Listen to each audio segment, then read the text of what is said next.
Olá, seja bem-vindo a essa videoaula, onde a gente vai tentar durante alguns minutos, algum tempo, falar a respeito de sonorização de igrejas. A gente vai buscar começar com alguma teoria, depois a gente vai tentar aplicar alguma prática. Então que essa videoaula principalmente sirva para você ter vontade de buscar conhecimento, para você descobrir quais são os caminhos que você tem que ir atrás, para você conseguir crescer com as dicas que a gente vai te dar aqui, que eu vou te dar aqui, e que você possa desenvolver melhor esse trabalho nos cultos da sua igreja e a gente consiga melhorar a qualidade do louvor ao nosso Deus.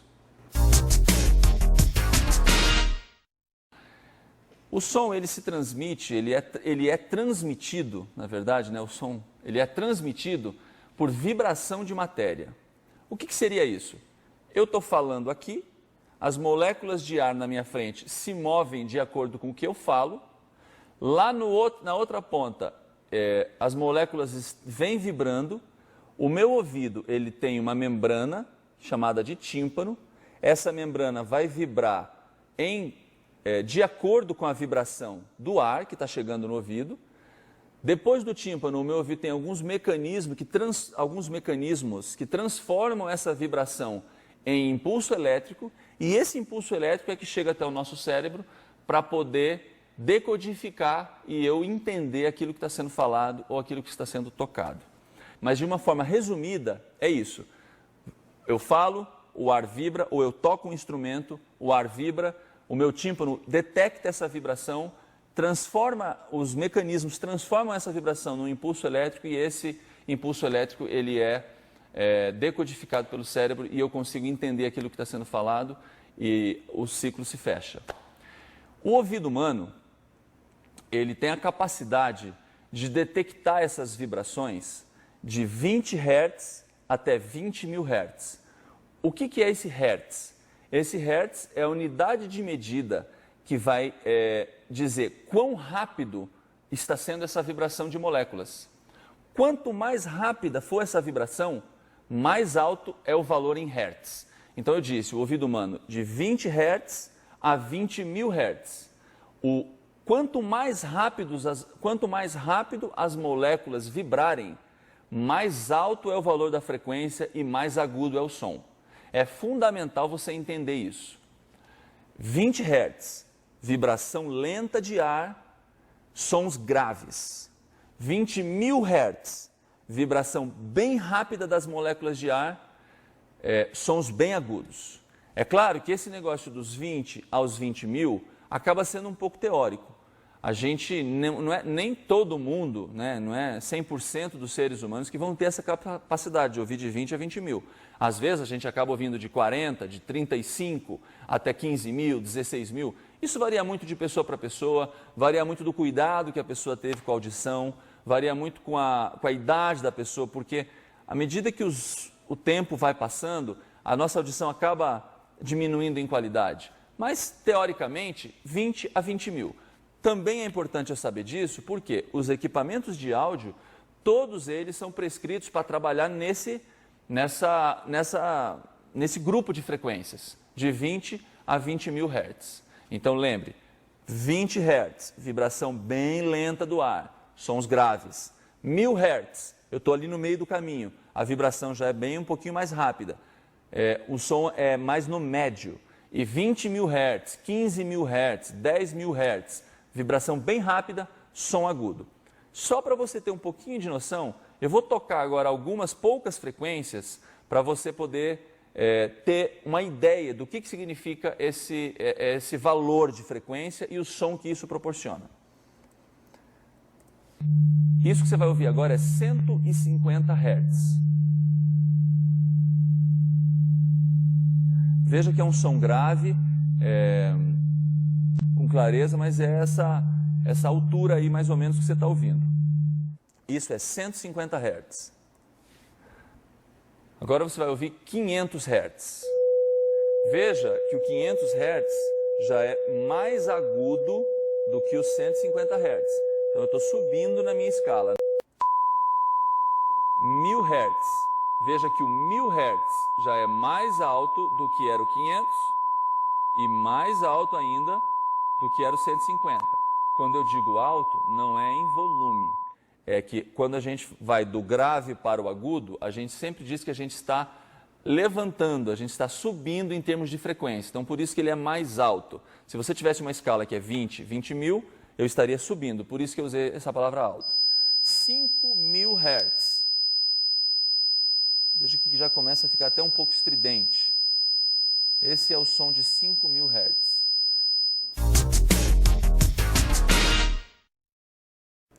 Assim como para o pianista é importante decifrar as notas, o dó, o mi, o sol, o lá, para o técnico de som é bastante importante ele conseguir conhecimento do que soam as frequências. O que significa eu dizer que eu estou trabalhando com 10.000 Hz, ou estou com sobra de 150 Hz, ou estou com falta de 1.000 Hz.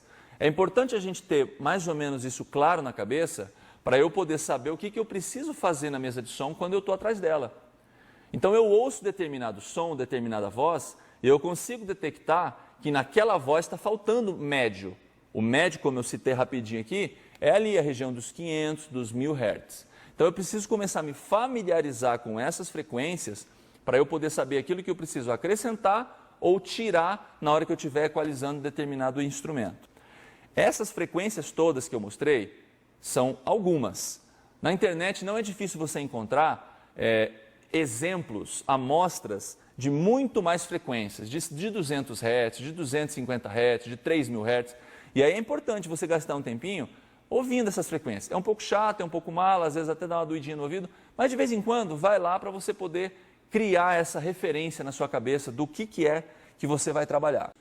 Quanto mais alto o volume do som eu tiver, mais presença de graves eu vou ter. Tá? Então, repetindo, se eu estou com o volume em 20, eu tenho um equilíbrio das frequências que é detectado pelo meu ouvido. Se eu subo esse volume para 50, eu vou ter uma sensação maior de grave do que eu tinha no volume 20. O que eu uso com esse conhecimento? É fundamental que eu faça o ajuste do som, quando eu estiver preparando o som do meu culto, já no volume que eu vou usar durante a programação. Se eu fizer esse equilíbrio do som com o som muito alto ou muito baixo, pode ser que na hora que eu vou usar o culto no volume médio, pode ser que na hora que eu vou usar o som no meu culto no volume médio, eu tenha falta de grave ou excesso de grave, principalmente dos graves.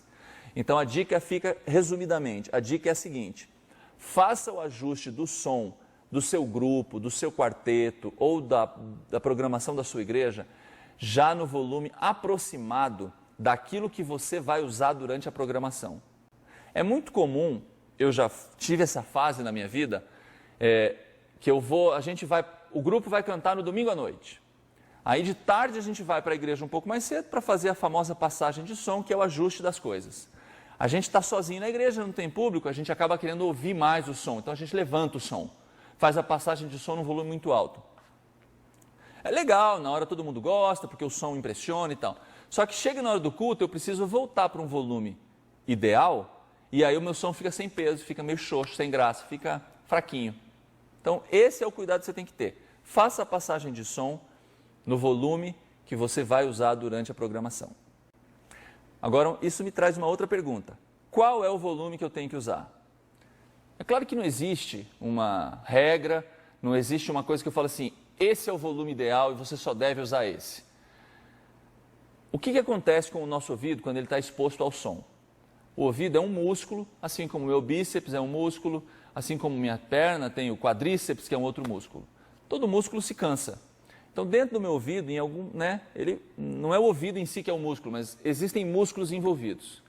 Se eu fico muito tempo exposto a um som muito alto, o meu ouvido começa a se cansar. E isso é a fadiga auditiva, que é um risco que a gente está sempre correndo no nosso dia a dia. O ouvido funciona da seguinte maneira. Se eu tenho um som muito alto, eu posso ficar exposto poucos minutos a esse som sem começar a ter fadiga auditiva. Se eu fico exposto a um som bem baixinho, é claro que esse tempo que eu posso ficar exposto antes da fadiga vai aumentar muito. Qual que é a manha? É encontrar qual que é o volume ideal para que eu não tenha fadiga auditiva durante a programação que eu vou ter, porque essa fadiga auditiva vai me levar à distração, vai me levar a uma possível dor de cabeça, além de danos muito maiores. Vou abrir um parênteses aqui, que é o seguinte, a fadiga auditiva, ela lentamente pode começar a levar você à surdez. Os neurônios são células que compõem parte do nosso mecanismo de audição. Os neurônios são as células nervosas que não conseguem se regenerar. Então, se você mata um neurônio, você está perdendo para sempre aquele neurônio. Quanto mais dessas células você perde, mais audição você também perde. Não significa simplesmente que você vai ficar surdo, mas significa que você vai começar a ficar menos sensível a determinadas frequências, principalmente as frequências agudas. Então, é fundamental na sua sonorização, no seu trabalho como técnico de som, cuidar muito com o volume da apresentação que você vai colocar para as pessoas na igreja. Porque você pode, nesse momento, estar sendo responsável por uma possível surdez das pessoas que frequentam a sua igreja. Qual é um volume que a gente consegue ficar durante as 3, 4 horas do nosso culto exposto, sem correr risco de estar estragando a nossa audição? É aconselhado que a gente mantenha de 75 a 80 decibéis a média do volume do nosso culto. É claro que em algum momento, o final de uma música, né, existem músicas apoteóticas, onde os instrumentos crescem muito, pode ser que dê um pico de 90, 95, até 100 decibéis, mas é um pico. Logo o som vai voltar para o lugar de conforto. O sermão, que é uma coisa que acaba gastando aí um tempo grande, não é bom que eu fique com um sermão muito alto, porque como eu disse antes, isso vai me causar fadiga auditiva, mas num nível ainda menor. Eu vou começar a me cansar, eu vou começar a perder a atenção do público e as pessoas vão começar a ficar distraídas, não prestando atenção na mensagem, que é o mais importante que a gente vai ter na nossa igreja durante os cultos. Então, de 75 a 80. Eu preciso comprar um decibelímetro para ter essa noção? De certa forma, sim. Se você não tem como, tenta ter bom senso. Tenta ter bom senso. Qual que é um volume que não me incomoda? Conversa com pessoas-chave da sua igreja. Conversa com as pessoas que sentam lá no primeiro banco. Conversa com pessoas que sentam lá no último banco. Depois de um culto, fala assim, como é que estava o som para você hoje? Estava bom? Ah, estava um pouco alto. Aí você vai e conversa um pouco com a pessoa que está lá no fundo. Estava bom? Estava bom, estava gostoso. Se estava gostoso para quem está lá no fundo e estava um pouco alto para quem estava lá na frente, no próximo culto, trabalha um pouquinho mais baixo. Porque dessa forma você vai conseguir um pouquinho mais de uma média interessante, que é o que realmente importa. O culto é uma coisa, tem vários momentos informais, tem vários momentos muito formais e de muita reverência, e é importante que você consiga que o som entre nessa equação sem se transformar num problema. Eu costumo dizer que o som é juiz de futebol. Se ele não aparece durante o jogo, ele fez um ótimo trabalho. A gente tem que ser esse juiz de futebol também. O técnico de som, ele não deve aparecer, seja com volume alto, seja com algum defeito, alguma microfonia, mas procure ter um som que agrade a sua igreja em volume. Nada muito alto, nada muito baixo. Mas é um conjunto de fatores que, em geral, dirigidos pelo pastor, você vai conseguir transformar o louvor da sua igreja, a adoração ao nosso Deus, um pouquinho mais agradável nesse quesito que a gente está trabalhando, que é o som.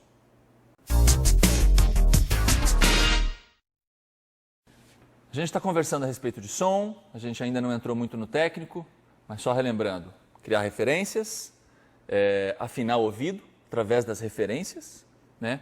E a gente falou um pouco agora a respeito dessa coisa do ouvido, a maneira que o ouvido se comporta, tomar bastante cuidado com o volume. Seguindo e entrando um pouco no assunto um pouco mais técnico, eu vou falar um pouquinho sobre microfones. O que são os microfones? De fato, o microfone na cadeia do sistema de som são os nossos ouvidos, né? É através do microfone que eu vou conseguir fazer com que o som entre e seja processado por todo o equipamento.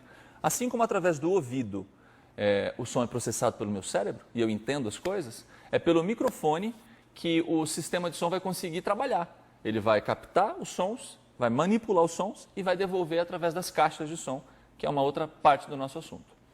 O que é o microfone? O microfone a gente tecnicamente chama ele de transdutor. O que é um transdutor? É um transformador de energia, assim como é o nosso ouvido. Eu sigo botando esse paralelo para você conseguir começar a olhar o microfone de uma forma natural também. A energia vem através do ar, né? Através da ondulatória, que é a parte da física que estuda essas vibrações, e através do microfone, que esse aqui é um exemplo de um microfone, essa energia ela é traduzida para impulsos elétricos, assim como o tímpano e outros mecanismos pegam o movimento das moléculas de ar e transformam em impulso elétrico. Esse é o trabalho do microfone também. Então o microfone é bem semelhante ao nosso ouvido no que diz respeito à maneira que o som é propagado, é captado e é compreendido, né? Esse é um microfone bem popular. Existem inúmeros tipos de microfone, várias marcas. O dinâmico e o condensador são os mais populares. 90% dos microfones que você vai encontrar na sua igreja vão ser dinâmicos. Eu só vou dizer por que tem um tipo e por que tem outro tipo. A diferença entre eles, basicamente, é na maneira com que ele é construído, tecnologicamente falando, e a maneira que ele acaba captando o som. Como eu falei, o microfone é bem parecido com o nosso tímpano. Tem uma membraninha, embaixo dessa membraninha existe um mecanismo que compõe-se de um ímã, que envolve, que apoia essa membrana. Essa membraninha aqui de cima do microfone vibra, faz com que uma molinha que está ligada a essa membrana vibre também, e junto e sob influência desse ímã, o campo magnético é gerado e é por indução magnética, está sendo muito físico, né? Mas é só para você ter uma noção.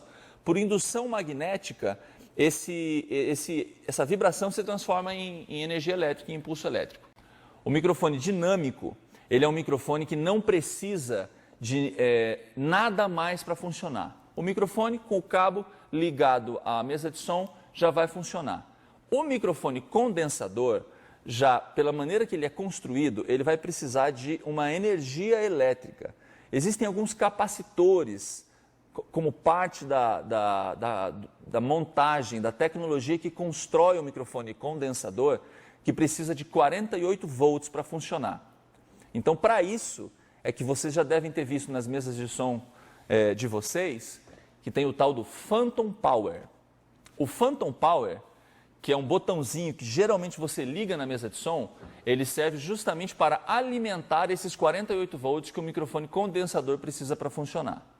Se eu tenho um determinado microfone, o cabo está ótimo, ele está ligado no canal de som e ele não está funcionando, procura verificar se ligando essa chavezinha do Phantom Power, ou então mais 48 volts, que seriam os nomes que tem esse botãozinho nas mesas, se ele não está ligado, tenta dar uma ligada. Se ele ligar e o microfone funcionar, você vai ver que esse é um microfone condensador. No nosso dia a dia das igrejas, eu falei que 90% são microfones dinâmicos e vamos dizer, 10% podem ser condensadores. Em geral, os condensadores são aqueles microfones pequenos de coral. Esses microfones, que a gente coloca lá, fica na frente do coral, que tem uma sensibilidade maior para o som e é mais indicado para captação de coral. É justamente essa a diferença que o microfone condensador tem em cima do microfone dinâmico. O microfone dinâmico é um microfone mais duro, mais resistente. Ele não é só mais resistente ao som, a sons altos, trompete, por exemplo, é um instrumento que emite sons muito altos. Até a voz humana, tem pessoas que cantam com um bom volume. O microfone dinâmico ele tem mais resistência para isso. Ele também é mais resistente a tombos, ele pode cair no chão de uma altura de 1 metro, 1,5 metro e não vai acontecer nada com ele. Já o microfone condensador é um pouco mais sensível e ele também é indicado para sons mais sensíveis, para nuances mais sensíveis. Então, um violino, uma flauta, esses instrumentos acabam sendo melhor captados por um microfone condensador. Então, se você tem na sua igreja a presença de um desses instrumentos, um violinista, ou até mesmo um grupo de violinos, uma flauta, procura ver com a comissão da igreja se não tem algum orçamento para você poder ter 1 ou 2 microfones condensador para essa finalidade. Porque você vai ter um resultado um pouquinho mais legal, um pouquinho mais detalhado nos agudos. Como que eu sei como é que é o microfone? Pelo manual dele. O manual do microfone é que vai dizer o padrão de captação dele. É claro, como que eu sei qual é o padrão de captação do microfone? O manual é que vai me dizer isso. É uma outra coisa que eu não falei até agora, mas vou aproveitar e vou criar uma janelinha aqui para fazer. Você que é técnico de som, se você não gosta de ler manual, pode começar a aprender a gostar de ler manual. É fundamental. Você precisa gostar de ler manual. E não é só manual de som. Você tem que transformar a sua personalidade para uma personalidade de curioso. Curioso não de fofoca, não de conversa, mas curioso de como funcionam as coisas. Manual de equipamento de som é aula.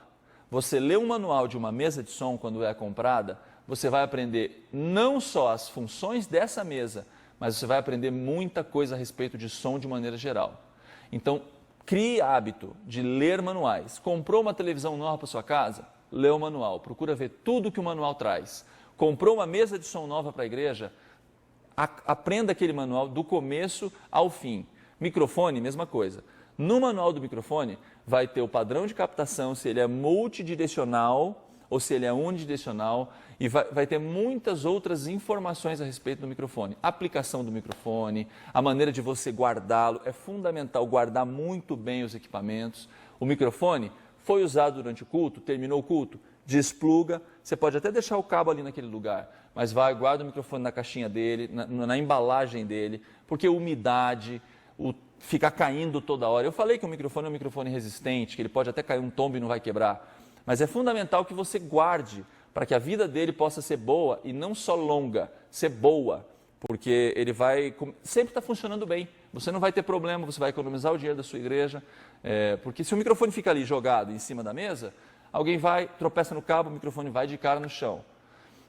A umidade, eu acabei de citar aqui também, a umidade acaba estragando, devagarinho ela vai estragando o microfone, assim como estraga outros equipamentos. Então procura aprender bem, através dos manuais, todas as coisas que você pode fazer para o equipamento não só funcionar bem, mas durar bastante.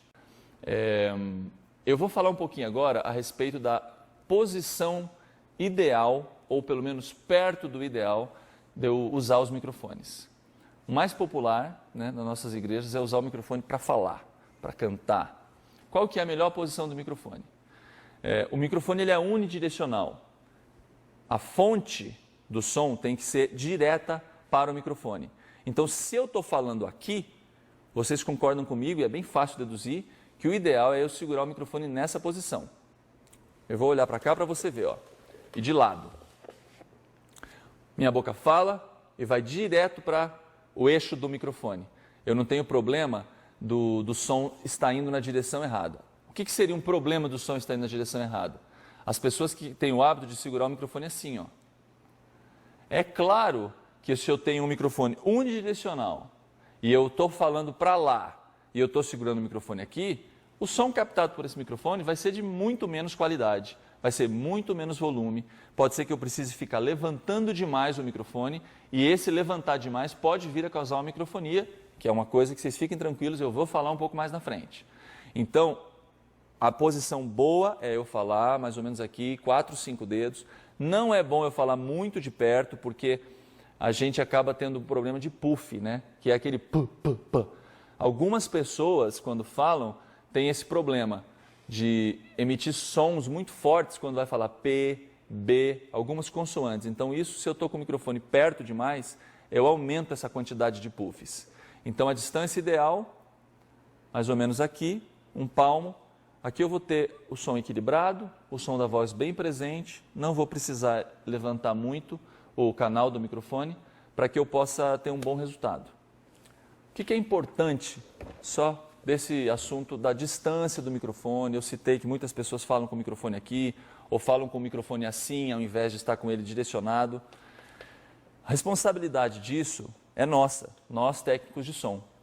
Não somos nós que usamos os microfones, mas nós somos responsáveis pelo resultado de som da apresentação do culto. As pessoas às vezes ficam criticando os outros que seguram o microfone mal segurado, mal posicionado, sendo mais certo, e a responsabilidade também é nossa. Não adianta você ter autoconhecimento de som se você não vai poder usar o seu autoconhecimento de som porque a pessoa está segurando o microfone de uma forma errada. Insista que o microfone seja posicionado na maneira correta. Eu citei agora há pouco rapidinho o problema do puff, né?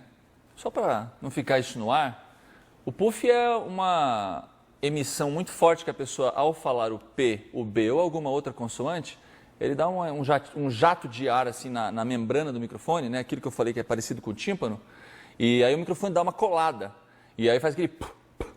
Como é que eu faço para tirar isso? É difícil, não é? Às vezes não é tão simples assim. As ferramentas que a gente tem, é lógico, como eu disse, afastar um pouco o microfone da boca, não deixar tão perto. Uma outra ideia é aquelas espuminhas, né? Que se o seu pastor na sua igreja acaba tendo muito esse problema do puff, tem umas espuminhas que você põe em cima do microfone, essas espuminhas fazem com que esse ar não chegue tão forte no microfone, quando a pessoa fala o P e o B. E aí acaba diminuindo bastante. E uma última possibilidade é você diminuir um pouquinho o grave do microfone. Já daqui a pouco eu vou falar sobre equalizador e etc. Então aí você diminui um pouquinho o grave do microfone e pode ser que diminua um pouco o puff. Não é a ferramenta melhor, o ideal realmente é a espuminha, mas se mesmo a espuminha não resolveu, diminui um pouquinho o grave que pode te ajudar. Vocês vão perceber ao trabalhar com áudio que nada é receita de bolo. Não existe assim alguma coisa que eu digo e falo aqui, ó, faz isso, isso e isso, que você vai ter 100% sucesso. A experiência e etc. vão trazendo alguns elementos para a gente. Mas não tem uma coisa que você fala assim, faz isso que vai dar sempre certo. Pode ser que em algum momento não se aplique. Vou começar aqui pelo trompete. O que é importante a gente saber quando vai posicionar o microfone em algum instrumento, alguma coisa? É tentar fazer uma leitura da fonte sonora, né? A fonte sonora é aquilo que está produzindo o som, por onde sai o som da fonte sonora. Tá? No caso do trompete, vocês vão perceber com facilidade, a pessoa vai posicionar o instrumento na boca, vai soprar aqui e o som vai sair por aqui. Então, qual que é a melhor posição para eu colocar o trompete na frente do microfone? Mais ou menos isso aqui. Você vai ter um microfone unidirecional apontando diretamente para a fonte sonora. Simples. Então, usando esse mesmo princípio, você vai derivar esse conhecimento para outros instrumentos. Por onde sai o som desse instrumento? Ah, sai por aqui. Então eu vou apontar o microfone unidirecional para esse lugar e assim eu vou ter o resultado mais indicado do som desse instrumento. O trompete em especial, e isso serve para alguns outros microfones de metais, para alguns outros instrumentos, né, de metais e percussão, são instrumentos que produzem som muito alto. Então eu tenho que usar microfones de preferência dinâmicos e numa distância considerável. Eu não posso colocar esse trompete com o som muito aqui, porque eu vou pegar muito do som único do instrumento. É mais interessante eu colocar com uma certa distância, porque eu acabo microfonando o som parecido com aquilo que eu ouço quando eu estou ouvindo esse instrumento. Então, ó, direcional para a campana, né, essa parte aqui do instrumento chama campana, então aqui eu consigo um resultado legal de som. Se eu colocar muito longe, eu acabo perdendo o som original do instrumento, o que não é ideal. O ideal é que eu tenha bastante presença do som do instrumento. Eu separei o assunto equalizador porque é bem importante, é uma coisa que a gente usa muito no nosso dia a dia e é isso que eu queria falar agora. O equalizador dessa mesa são esses 4 botões amarelos aqui, esses 4 knobs, né, giratórios. O primeiro, e é sempre assim, é o dos agudos. Sempre você vai ver as coisas dispostas na mesa de som assim, agudo para o grave. Aí se eu tenho um equalizador com 4 deslizantes como esse, vai ser agudo, médio e grave. Se eu tenho 5, agudo, médio grave e grave. E assim por diante. É sempre de cima para baixo, do agudo para o grave. Do lado do primeiro knob giratório, vocês vão ver que tem lá o 12 kHz, 12.000 Hz. Significa que eu estou trabalhando com as frequências de 12.000 Hz para cima.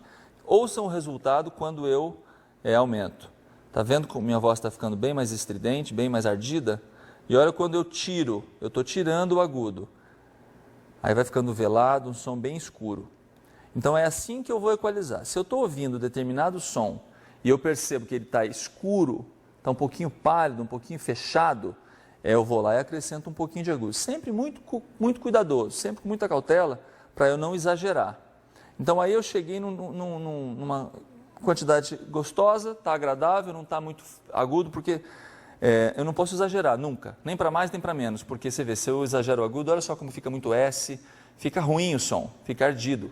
E o agudo, principalmente, é uma frequência que cansa muito o ouvido da gente, então tem que ser bem cauteloso. Cheguei num ponto? Beleza. Como que eu sei quando é hora de parar? A gente volta lá na conversa inicial. Lembra que eu falei para vocês que a coisa mais importante é a referência que eu tenho? A hora de parar eu sei quando o meu ouvido diz que eu tenho que parar. O meu ouvido diz que eu tenho que parar de acordo com aquela referência que eu tenho aqui, ó, na minha cabeça. Tá agudo, tá bonito, tá gostoso? Então beleza. Se eu não sei onde parar, o que adianta eu saber equalizar? Por isso é que o mais importante de tudo é aquilo que a gente conversou no começo. Olha o resultado, aqui eu estou mexendo no grave. O grave dessa mesa, ele é ajustado em 80 Hz. Então, de 80 para baixo, estou aumentando agora com o grave, ó. Olha como minha voz fica corpuda, mas ao mesmo tempo embolada. Eu estou tirando, olha como ela fica magra. Isso que eu estou fazendo aqui, você tem que fazer muito lá na sua igreja. Pega um dia à tarde, pega o microfone, fica falando nele e manipulando o equalizador para você pegar intimidade. Quando que é a hora de eu parar de mexer aqui? É justamente a minha referência que eu tenho. É o meu ouvido que vai dizer, foi de mais, foi de menos?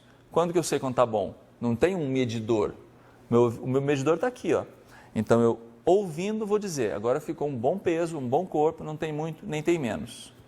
Deixei para o final uma particularidade, essa mesa aqui, eu inicialmente tinha dito que tinha, eu disse que tinha agudo, médio e grave. Por quê? Porque o médio dela, a região ali do meio do nosso espectro sonoro, ela é composta por 2 botões. Esse aqui acrescenta ou tira determinada frequência e esse aqui de baixo ajusta qual frequência. Aqui eu tenho tudo calibradinho, ó. O médio dessa mesa, ele é bem grande. Ele vai de 100 Hz, passando pelo 250, pelo 800, pelo 1700 para o 8000. Eu acrescento a frequência, nesse momento eu estou acrescentando 800 Hz. Aí olha só como muda a minha voz. Eu estou fazendo uma varredura, 8000 Hz, e agora baixando, baixando, baixando, indo até o 250, 100. Tá vendo? Então o que acontece? Eu detecto pelo meu ouvido qual frequência está me faltando ou está me sobrando, e eu venho aqui e calibro através desse botão essa frequência, e aqui eu acrescento ou tiro o tanto que eu preciso dessa frequência.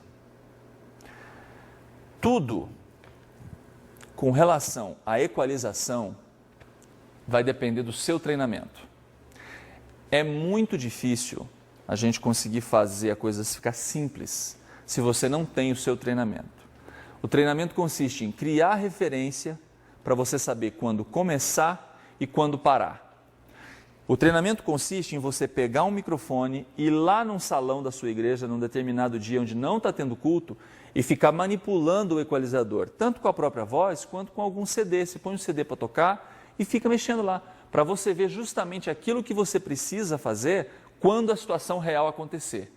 Se você pega uma pessoa que tem uma voz que precisa um pouco de agudo, a hora que essa pessoa começar a falar, você vai conseguir verificar que você precisa fazer um ajustezinho no agudo. A gente conversou sobre algumas coisas técnicas, algumas demonstrações, a gente falou algumas coisas na introdução a respeito da filosofia de trabalho, da necessidade de criar referências. E agora, nesse momento, eu queria também conversar a respeito de algumas coisas que são mais que fundamentais também para a qualidade do trabalho. Observando a maneira que as pessoas se comportam, atuando como técnicos de som nas igrejas e buscando um conhecimento maior e etc., eu pude perceber que muitas vezes a grande maioria dos problemas que acontecem não são de ordem de conhecimento técnico. Não é porque a pessoa sabe uma quantidade limitada ou ampla de áudio, de mesa de som, de microfone, que ela atinge bons ou maus resultados. Grande parte dos problemas que acontecem, ou das virtudes, das vitórias que as pessoas atingem, trabalhando com som, caprichando nas programações, fazendo com que o juiz de futebol volte a atuar, né, aquela pessoa que não aparece durante a programação, é por causa de cuidado, é por causa de disciplina, é por causa de alguma dessas coisas, dessas dicas que eu vou tentar passar para vocês aqui agora. A primeira delas é simples, mas extremamente eficiente.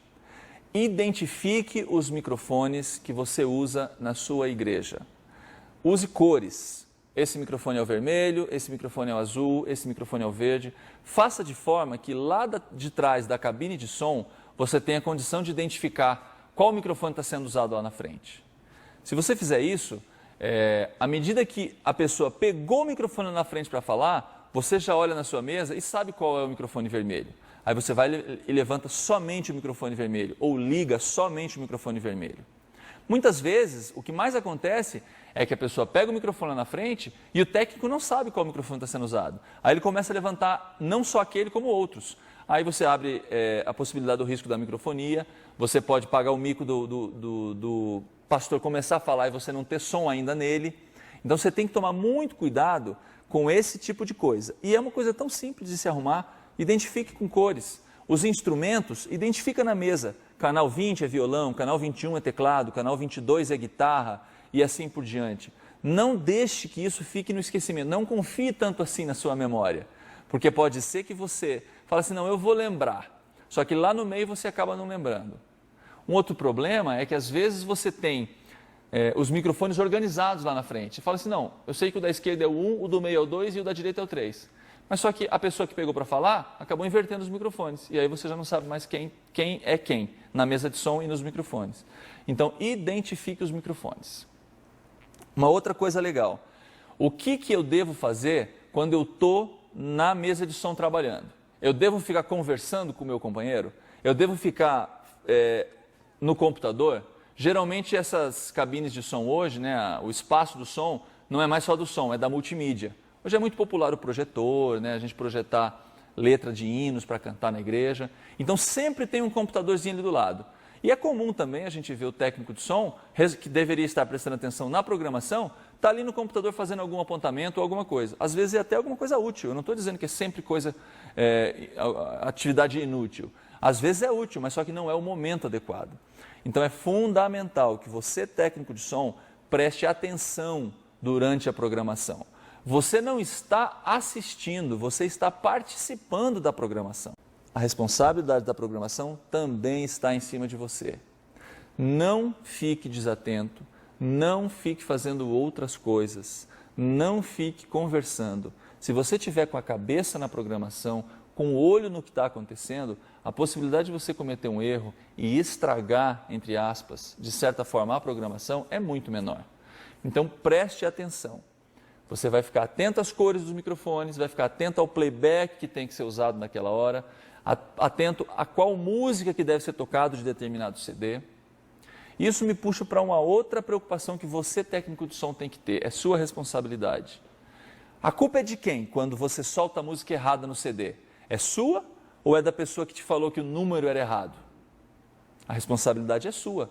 É claro que pode ser que a pessoa se confunda. O cantor vem te dar o CD para tocar o playback e fala que a faixa que você deveria tocar é a 4. No final você toca a 4 e não é. Aí acontece aquela coisa chata de você ter colocado o playback errado e ter que parar a música para soltar o playback certo. Por que a responsabilidade é sua? Porque você tem que ouvir esse playback antes de apertar play para a igreja inteira ouvir. Você tem que pegar esse playback com tempo suficiente para ouvir ele, de preferência do início ao fim, no seu fone de ouvido, para ver se o playback está bom, se o CD não está riscado, para ver o volume que você vai botar do playback, para ver se não está distorcendo a mesa. Essa responsabilidade é sua. Se você não se colocar numa posição de conforto, de segurança, se protegendo, o erro vai cometer e o erro vai ser seu. Não é do cantor que falou que o playback era errado. É claro que existem extremos, existem momentos onde dá uma correria, você tem que resolver o problema naquela hora. Mas, de regra geral, o que eu quero dizer com isso é que você tem que se organizar como técnico de som. Você tem que moralizar o departamento. O ideal é você conseguir ouvir antes tudo que vai ser tocado, seja um playback, seja um fundo musical. Você precisa fazer com que, a hora que você apertar o play e toda a igreja ouvir, você sabe o que vai ser tocado, e você sabe que a música é certa, você sabe que o volume está bom, e assim por diante, todas as outras coisas. O meu ponto aqui é que você tem que se organizar. Não pode deixar sopa para o azar. É um ditado, né? Porque muita coisa, quando você está mexendo com tecnologia, muita coisa pode fugir do seu controle sem você querer. Então você tem que ter a maior parte das coisas no seu controle, na sua segurança, para você poder cometer menos erros. Já falei uma coisa aqui que também funciona contra a microfonia. Você identificar os microfones para que você não levante o microfone errado. Se você levanta o microfone errado e ele está posicionado no lugar que é propício a dar microfonia, é claro que vai dar microfonia. Você levantou o microfone que não era para ter levantado. Se você tem tudo indicado por cores, tudo mapeadinho, você vai sempre levantar o microfone certo e a possibilidade de microfonia vai ser muito pequena. Quando eu estava falando de equalização, eu falei mais um tópico. Tomar cuidado com as quantidades ao mexer no equalizador. Sempre muito cuidadoso, muito sutil. Se você coloca muito agudo, por exemplo, num determinado microfone, pode ser que você tenha uma microfonia de agudo, porque o agudo ficou tão alto que começou a realimentar. Então, microfonia. Primeira coisa, você tem que trabalhar com a causa e não tratar as consequências. Ajuste a causa, posicione melhor o seu equipamento, calibre bem o seu equipamento.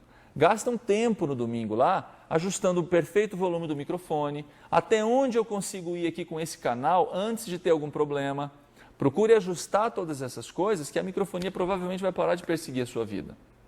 Existem alguns equipamentos, o Feedback Eliminator, tem algumas coisas assim que de certa forma funcionam, mas eu particularmente não gosto de usar essas coisas, esses eliminadores de microfonia. Porque eles, além de tirar a microfonia, eles também começam a tirar partes boas do som. O seu som vai começar a ficar meio sem graça. Então, só use isso em último caso e procure convidar uma pessoa bem especializada, com boa experiência, para calibrar esses equipamentos. Busque conhecimento, um curso, uma revista, um livro, qualquer coisa que possa te trazer novidades, trazer novas informações. Falei dos manuais, procure ler manual, é fundamental isso, se você quer aprender alguma coisa nova. Para mim foi um grande prazer poder passar esses momentos aqui com vocês, eu espero que isso seja de uma boa utilidade, que esse pequeno treinamento aqui possa ajudar você a atingir o nosso principal objetivo, que é ter uma igreja organizada, que é ter uma igreja com um funcionamento do sistema de som perfeito, para que o nosso culto seja uma coisa gostosa, prazerosa, tanto no aspecto musical, quanto na mensagem que a gente recebe dentro da igreja, como também no trabalho da sonorização, que é aquilo que a gente está fazendo. Muito obrigado e sucesso!